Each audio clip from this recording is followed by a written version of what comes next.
नमस्कार प्रेक्षकांनो, लग्नानंतर होईलच प्रेम या मालिकेच्या आजच्या भागांमध्ये आपण बघणार आहोत की इकडे मात्र आता सगळ्यांसमोर जीवा आणि काव्याच्या प्रेमाचं सगळं सत्य आलेलं असतं.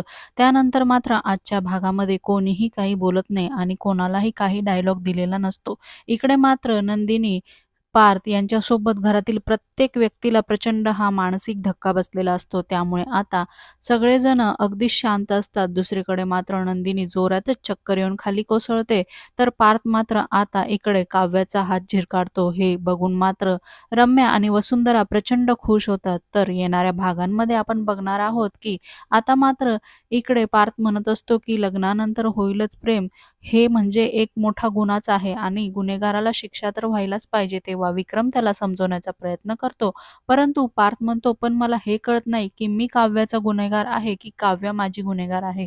त्यामुळे आता इकडे पार्थ खूपच तुटून गेलेला असतो. तर दुसरीकडे मात्र नंदिनी शुद्धीवर येते आणि नंदिनी आता जीवा आणि काव्याचा हात हातात देते आणि म्हणू लागते की दोन प्रेम करणाऱ्यांनी एकत्र यायलाच पाहिजे आणि असं म्हणून मात्र आता ती त्या दोघांचा हात एकमेकांच्या हातात देते.